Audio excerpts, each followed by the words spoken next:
everyone. Welcome to another episode of SLP's Wine and Cheese.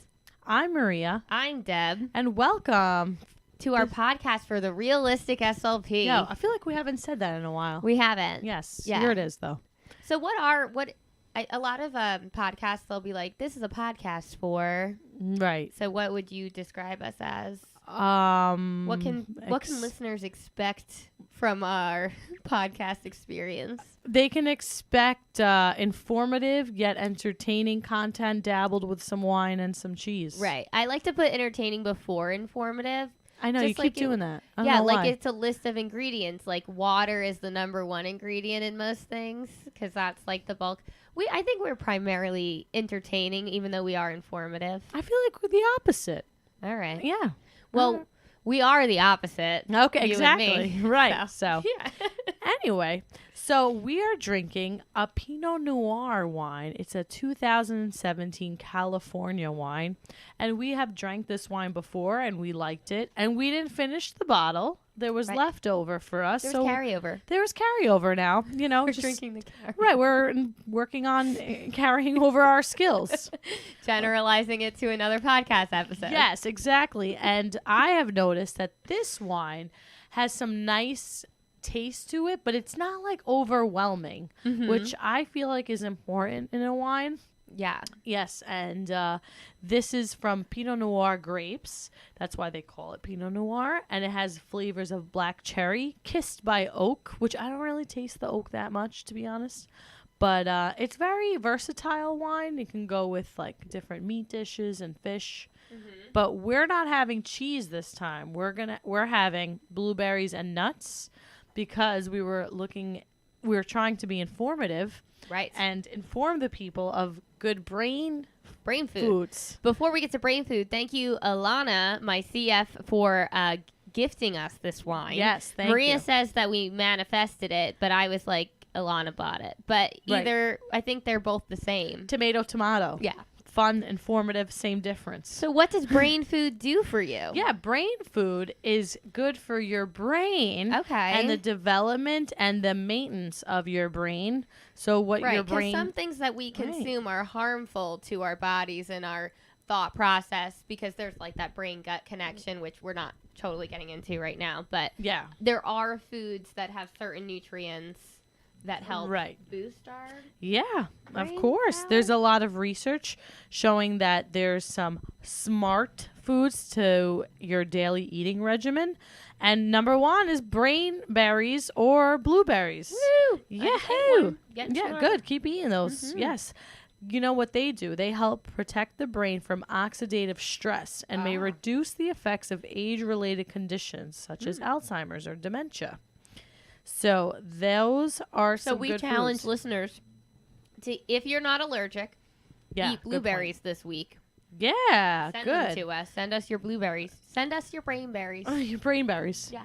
Yeah, maybe we can do a whole lesson on this. Yeah, brain berries. Brain berries. Beautiful. Maybe we should make an activity for our Patreon. Oh, okay. All right. Reading comprehension. Oh, okay. Maybe a poem. Words that rhyme with berry. Berry. Ferry. Dairy. Kerry. Larry. Mary. I lost Perry. I don't know what's to say about Perry. Anyway, so nuts and seeds Cherry. also. Yeah, nuts and seeds are a good source of vitamin E. That vitamin E is corresponded with less cognitive decline. Right. It's good for your immune system too, right?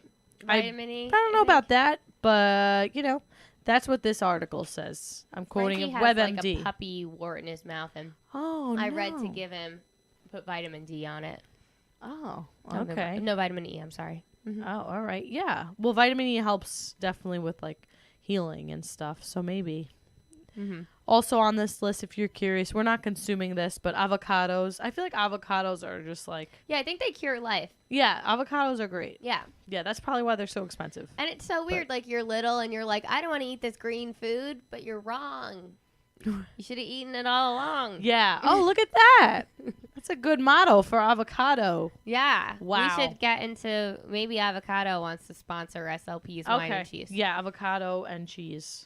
I'll change the whole logo. Yeah, we'll change it for you, avocado. Yeah. But speaking of wine, wine is also good for you as well. But they do say to limit your wine. Just like with Right. anything in life, it's about balance. Demonstrating virtue. Yes, in all that you do. Yeah. I feel like we're rhyming a lot, which is Yeah. good. This is the cognitive rehab rhyming episode. Oh, okay, cool. It's like Cat in the Hat, but for adults. Yeah. It's like Dr. Seuss for adults. I can say that whole Cat in the Hat without the book. Yeah, we're good. Well, maybe you might want to see it. I on the read premium episode. I know all about Cat in the Hat. That's all I'm going to say. So the Pinot Project is from what this wine is called, which I've never heard of before. But I do like that we're consuming red wine, which I feel like in the winter I lean more towards red wine. Right. And red wine is healthier for Well, you. it has so. antioxidants in Yeah. it, right? Somebody did tell me once, though, that like one glass of wine is good, but each additional glass of wine is like an additional piece of cake. Oh, wow. So I've had almost a whole cake. Right. Anyway, cognitive rehabilitation is a program to help brain injured or otherwise cognitively impaired individuals to restore normal functioning or to compensate for cognitive deficits. It entails an individualized program of specific skills, training, and practice, plus metacognitive strategies, thinking about things. Yeah, thinking about thinking, right? Thinking about thinking. I love everything meta. Yeah, meta is great. That's my favorite aspect of speech pathology, meta. Yeah, because you like getting really deeper meta with into the things. Yeah, I'm very deep. You are. I'm not as deep as Deb, but what I will say is I do appreciate relaxation. Yeah. I did go to a spa today. Oh, yes. And I do appreciate that. And I think it's really important for everyone, like as SLPs, like, yes, our job is stressful, but not like life is stressful. Right. So like you have to have that metacognition or that awareness that, okay, you know what? Life is stressful. Life is fast paced. I need to take time out to stress relief. And I truly believe that stress relief is not good for the brain. Wait, stress relief is not good? Excuse me. Retract that statement. Stress relief is great for the brain. Stress is not good for the brain. Right. So it's, because you're releasing cortisol, right? Those stress hormones. Well, here I just did a quick Google search. Yeah. Emotional stress that stays around for weeks or months can weaken the immune system and cause high blood pressure, fatigue, depression, anxiety, and even heart disease. Yes. In particular, too much epinephrine can be harmful to your heart. It can change the arteries and how their cells are able to regenerate. Yeah, and that's like what science is telling us, right? But like if you think about one piece of that definition that you said, like depression. So like if you're depressed, are you going to eat healthy? Are you going to exercise? Are you going to practice? What are you prioritizing? Are what you are you motivated by at that point? Right. Are you going to practice healthy choices? Like maybe not. So not only are you going to meal prep before you like fall face forward into your bed? Right. No. Are you going to eat avocados with one glass of red wine? I mean, the window on an avocado is you have to be very purposeful. Yes. That is a lot of planning from when you buy it and then you have to put it on the counter. Yes, so take care of yourself. We've been talking a lot about comparison is the thief of joy. People looking around, thinking others have different situations that maybe you might admire, and I think admiration is so important because it teaches you to strive for more. Absolutely. But at the same time, like be good to yourself and take care of yourself and take care of your brain. And now we're going to get into cognitive rehab. Yeah. Yeah. And when you're working with these clients, it's important to have that metacognition, like how is their brain functioning and how is like a typical brain functioning. Right. And that's important to look into, like, maybe a chart review or the MRI results and like that thorough background history, but also thinking about like what I'm working on in therapy has to be applicable to their life. Exactly. And has to be and you don't functional. want to stress them out either because then they're not going to learn or get better. Right. But that's not because stress is not good for the brain either. It's not. Right. So why work on cognitive? Why are you going to work on cognitive therapy and stress people out? Right. That's ironic. Exactly. So all of cognitive rehab is based on the notion of neuroplasticity. Yes. Right? That's meaning that it's the brain's ability to change throughout the individual's life. Brain activity is associated with a given function that can be transferred to different locations the proportion of gray matter can change and the synapses may strengthen or weaken over time. So basically, the brain is able to learn throughout the whole lifespan, and if a part of the brain is injured, it's our job as speech pathologists, when we intervene, that we're providing cognitive therapy so that they could create new neural pathways to accomplish those activities of daily living that they were able to do before their injury. Exactly. Right. Yes. And a lot of people have had that school of thought that neuroplasticity only happens until the age of 21, and a lot of the new research is saying that that's not true, and we can have neuroplasticity throughout life. I didn't know there was a 21. That's the old one. Okay, yeah. That's, so if you're hearing that and you're hearing this, just remember. See, I'm being informative right now. Right. Yeah. Yes, very informative. I'm keeping it research based. I think that it is just about our halfway point in this episode. Right. This is a short and sweet episode. Short and sweet. Right. So right now we're going to talk about some housekeeping, and first we're going to let you know that this episode of SLP's Wine and Cheese is brought to you by Speech Therapy PD. It's 100% SLP owned. It's a website. Speech Therapy PD specializes in practical, engaging, evidence-based video and audio courses. There are more than 600 hours of courses on demand. There are weekly live and interactive courses and pod courses. They offer unlimited plans starting at only $89 a year. And now you can get $10 off with this coupon code WINE, WINE. So enter WINE at checkout. Yeah, and get on that Speech Therapy PD life. Yes. Also, you could follow us on Instagram. Our Instagram is at SLP's Wine and Cheese Pod. Deb is on there. Deborah Brooks, CCC, SLP. I'm on there. Maria Katsonis, SLP. And we have a Patreon, which we're going to feature this awesome therapy plan that Deb has created on her own. Yes. That we're going to talk about after this segment. Also, if you are interested in blah, blah, blah shirts, let us know. We have very few left. And yeah, whoever Maria wants. and I wear them every day. We laugh that we have these shirts on all the time. Yes. Yeah. Tanya, our guest on the show, had a fancy shirt on, with her name and her CCCs. Oh, yeah. And then we're we have blah, blah, blah shirts, which I'm totally happy with in this aspect of our lives currently. Me too. Whatever. At this right. Yeah, it's just blah. blah. Yeah. It is all blah, blah, blah in the end. It is. You know why? Because it's up to people's interpretation. Exactly. Life isn't up to your interpretation. Yeah. Yep. So, anyway, moving on, we're going to talk about what we like to do in cognitive rehab therapy. So, I'm going to talk about how I like to use puzzles.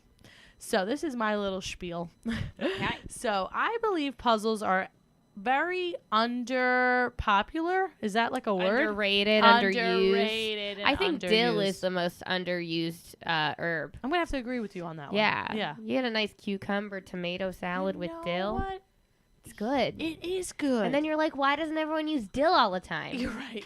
You know what? I feel like we could just end the episode now. I know. With that information. Just go eat some dill and blueberries. Go eat some dill. Blueberries. Only one glass of wine. Don't follow Deb's example. Oh, yeah, right. I'm kidding. Hey, I'm nailing it. Yeah, you are nailing it. I agree. So puzzles are great because if you think about puzzles, it's just like life. You want to put something together. I don't know, you buy a new chair and you have to put together. You have to look at the instructions and match the pieces of where they go. That's what a puzzle is. And you know what? If something doesn't fit, you can't force it. Right. And look at that. There's that. See how you're getting deeper into it? I told you. I'm deep. I know you're deep. I agree. Deep river. Not like a stream. Right. Like a deep river. Got it. I didn't. Okay, whatever. I'm not gonna go there. Or the ocean. Yeah, deep like the ocean. I feel like ocean is better. Yeah, rivers are not that deep. Well, I mean, I'm not that deep because there's parts of the ocean that have never even been explored. Oh, but maybe there's parts you haven't explored. Hey, maybe look at that. There's a whole other episode for that. Yes, it's called How Emo is Deb, and it's on our Patreon. Right? Yeah, check that one out. So puzzles, I feel are functional. They're realistic. They're teaching your client, whatever the age is, a very important skill that this shape you have to manipulate and turn to create this. So there's one that it's, I guess you can call that logic. So Yeah. 1, logic / problem solving.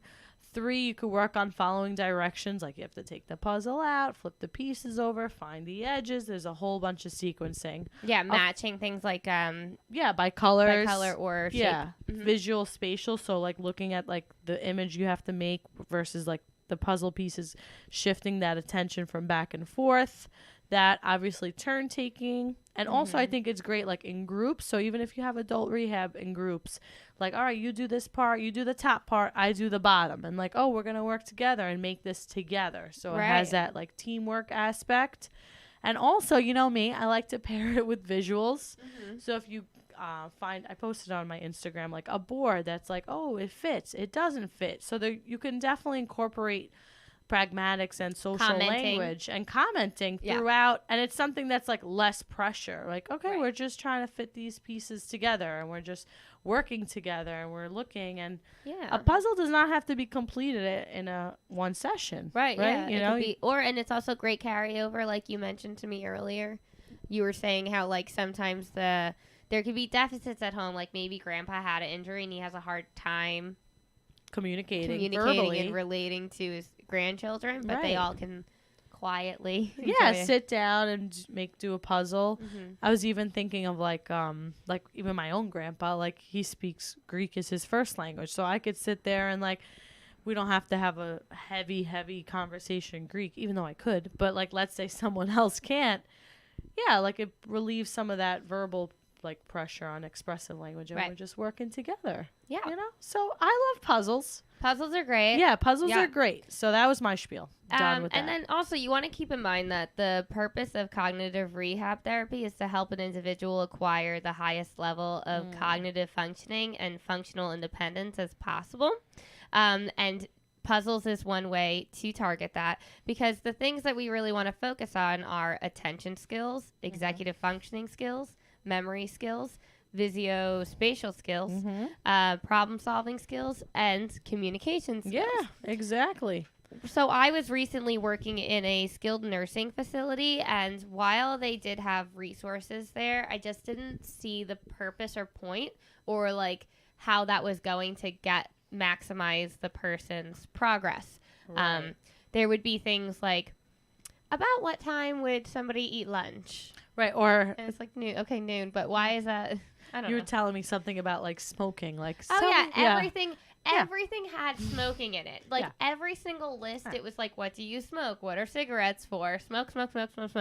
So they were all made in the 50s. A lot of irony about, like, we're trying to promote healthy brain, and we're going to talk about the number one killer here, but that which is probably how, like, you know, those things did cause a lot of those types of injuries. So maybe they feel like people can relate to that. Maybe that was their reasoning back in the day. At a part of their prior level of functioning. Yes. Yeah. Oh, good. Well. But we don't want to bring back all of those things. Yes.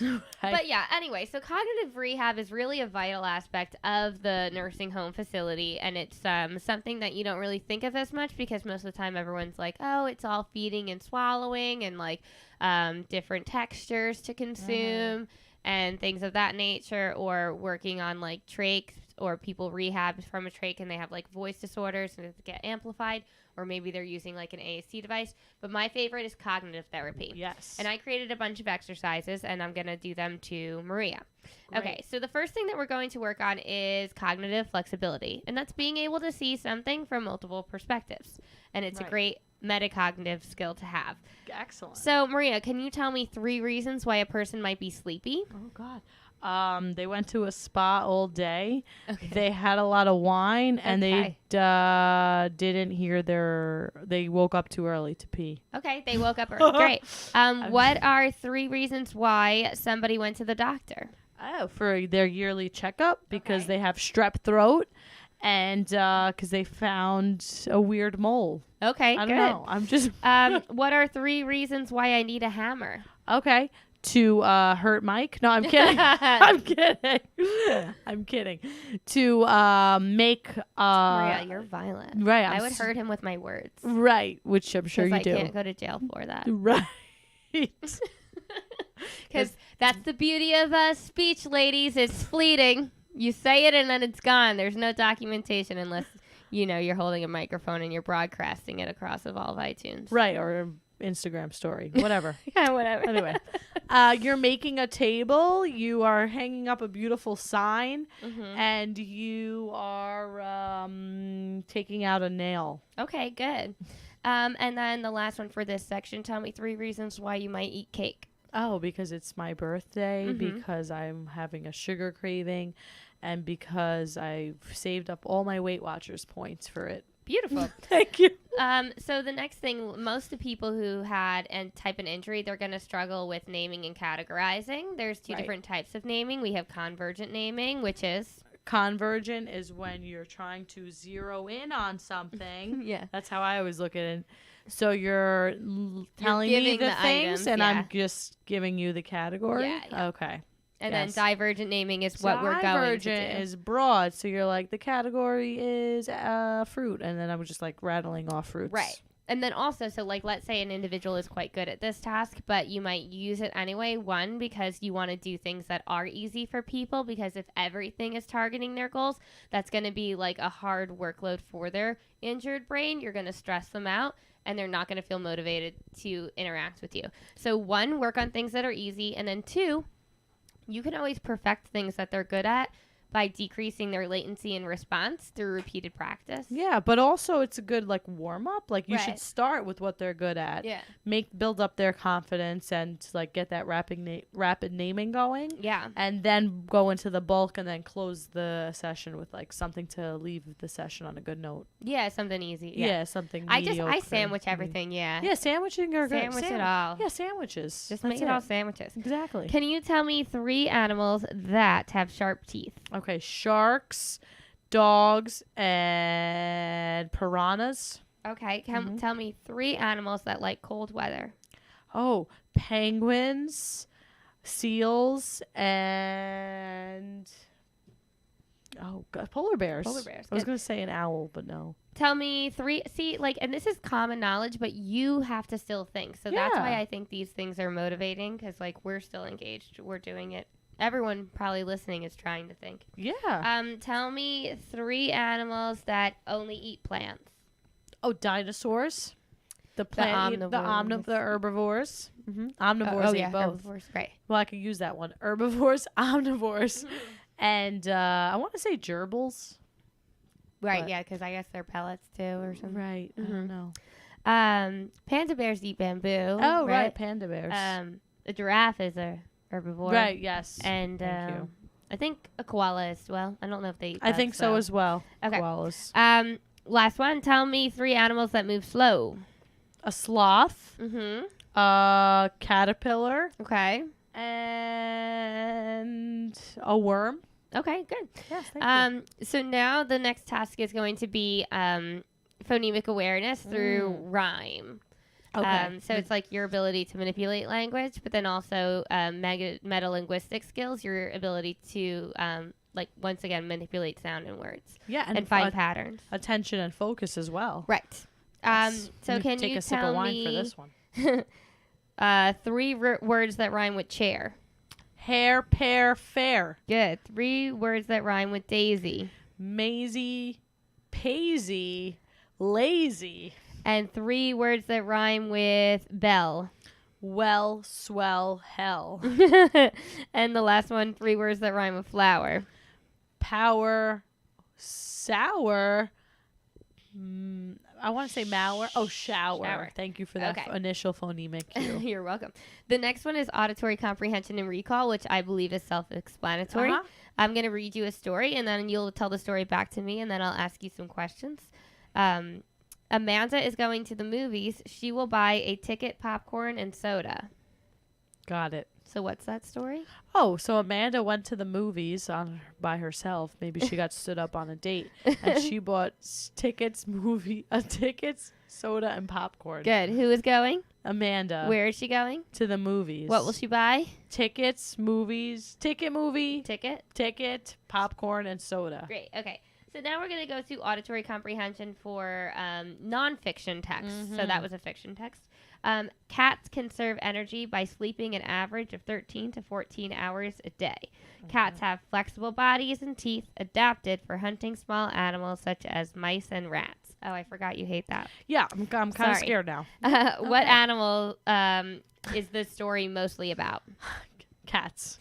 And how much time does a cat spend sleeping? Oh, of time I'm jealous of. 13 to 14 hours. Yeah, and what type of animals do they hunt? Yuck, my most worst animals. Mm-hmm. Rats and rodents and mice. Good. The next one is going to be data tracking for listing, naming, and categories. I'm going to tell you 3 words. You tell me those words back, and then I'm going to ask you questions. Oh, gosh. You say Friday, lunch, school. Friday, lunch, school. Which one is a day? Friday. Which one is a meal? Lunch. Which one is a place? School. Very good. That was a little challenging. And let's remember I have normal I don't want to say normal. Typical cognitive functioning. Faster than I would have for another. Yeah, but no, it's engaging is what I'm trying to say. I'll do one more for a normal pace. So cookie, lemon, pepper. Cookie, lemon, pepper. Which one is sour? Lemon. Which one is sweet? Cookie. Which one is spicy? I forgot. Because Cookie, lemon, pepper. I forgot. Okay, well, I that's because really you're did forget. Instagramming. Yeah, I'm Instagramming. I'm just trying to, keep the people engaged. Okay, we only well. have 2 more cognitive language tasks left. Ready? So in cognitive rehab, you probably should not allow the client to have their phone out. Yeah, I wouldn't. I would be like, this is inappropriate. This is a good learning opportunity. Tell me 3 things that are round. A ball, someone's head, and a clock. Good. Okay, so that's I said listing, naming, and categories, right? Yes. Look at her. Now our story is on. I'm sorry. Okay. So now the Done. next thing is another category task, just as we spoke about before, how I'm going to give you the category members, and you're going to tell me their category, and then you're going to add 2 more to that category. Got it. Boxer, Shar-Pei, Beagle. Those are all? Dogs. Add 2 more. Maltese and Pitbull. Good. Elephant, giraffe, lion. Those are all? Zoo animals or jungle animals. Yeah, I know. Safari animals. Okay, good. California Zoo would have it, though. Just saying. Add 2 more. Add 2 more. Owl and turtle. Very good. And now the final one is going to be just answering yes/no questions. Yeah. So, like, is a pineapple a fruit? Yes. Do you eat a chair? No. Is a table furniture? Yes. Is a duck a bird? I think it is, yes. Do you read a book? I do a lot, yes. Is the sky purple? No. Unless you get a very nice sunset. And yes, right. I should change it to green because when is it green? It could be purple. Could it be green? I'm sure it could be any of the colors. Yes, because it's a rainbow prism. Right. Yes, I knew that somewhere. You must have read it in a book. I probably did. Probably like in 3rd grade science lesson. So, those are just a couple of examples of things that we like to do in cognitive rehab. They work for both adults, children, teens, everybody. Yeah, absolutely. I thought that was engaging. Thanks. Despite me taking a video clip of it. But like you got bored at the end? No, I didn't. I just felt like it was very informative, and I wanted the people to get a visual. Mm-hmm. So it's on our Instagram story. But by the time... It's on my website. You can buy it. Oh, okay. But I'll have some of the examples on our Patreon. So go to www.patreon.com/SLPs Wine and Cheese. Cool. All right, so now is our time for tips and tricks. And I feel like we definitely gave a lot of tips or tricks, but, I'm going to give a tip or a trick, and that is to have, when you're doing adult cognitive rehab, to have the family involved / in mind when you're treating them, because I feel like a lot of times we're like, oh, adult rehab. Like, these are people that maybe are not necessarily quote unquote geriatric. Like, they might have kids living with them. They might, I was surprised how many young people I had in the nursing home. Yes. I know. Not just surprised is not the word. Right. Worried. I don't know. Right. Like, yes. Not old. No, I know. Like 40s, 50s.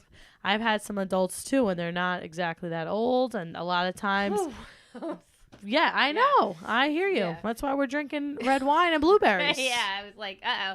Yeah, right. That's insane. Also, the accidents, too. Like, people got hit by cars, too. Things like that. Exactly. And then you can be very healthy and still have, like, things happen to you. So, you never know. Just live every day. Yeah, absolutely. I know. You're getting too deep now. I'm trying to say that these people... Right. Let's get back down to my level. These individuals that you're working with might not necessarily going to always be geriatric. So, you have to take into consideration, like, they might be married. They might have a boyfriend, girlfriend. They might have young kids, grandkids. So try to think of an activity or working on things involving the family or the caregiver. And a lot of times, maybe the caregiver drives them to their sessions, so have them involved somehow. Right. Maybe have them ask them the questions. You also don't want these people to lose those important relationships in addition to everything else they've lost. Right. So just getting the family involved is my biggest point. And my tip or trick is, don't be so fixated on the goals. Don't go into anybody's room in the nursing home or get straight to business or, the same thing about if they're in a clinic. Like, don't just be like, okay, now tell me 3 birds that fly. Like, make it a nice social experience for them. Yes. They might not have been able to talk to somebody for a while because they're, isolated somewhere where they don't have enough communication. But then also, maybe not enough people provide them with the avenues to speak. So, those first, I'm even saying, 5 to 10 minutes. Yeah, I agree. Those sessions are longer. Yeah. They're 50 minutes usually. Mm-hmm. Just chill. Just talk. Just be there for that person. See if they, see if you can spark any interest in them. See if you can get them to, recall a fond memory or talk about some area of interest. Just don't get straight to business. Just talk to them. Right. Yeah. Do what you do best. Yes. So that I feel like goes very well with our quote for today. And that is follow your heart, but take your brain with you. Good. And, I like this quote. I felt like it goes a lot with what we do as SLPs. Like we are thinking more scientifically and what do they need and trying to think logically, puzzles, but also take your heart with you. And what you said, you're working with a person. They are a person. They are a human. Yes. So stand in front of them like another human. Right. Yeah. Right. Yes. Just a bunch of humans here. We're just bumping into each other. Right. That's what life is. Yeah. Okay. So on that note, cheers to that. I have to say, I'm going to finish off this glass. I don't have any in there. Oh, you don't have any? Can you cheers to nothing? Oh my God. I just put something in there. Well, there's definitely something in there. I see a little bit of red. I don't know if that counts. All right. Well, we're going to have to I don't want to have any bad mojo. Yeah, no bad mojo. We don't want any of that. So we're going to redo that cheers. Okay, cheers. Cheers to following your heart and taking your brain with you. Yes. So this has been another episode of SLP's Wine and Cheese. I'm Maria. I'm Deb. And have a good night. Write us a podcast review on iTunes. Yeah, we forgot to mention that. Yes, follow your heart and take your brain with you on that review. Yes. Buenos noches.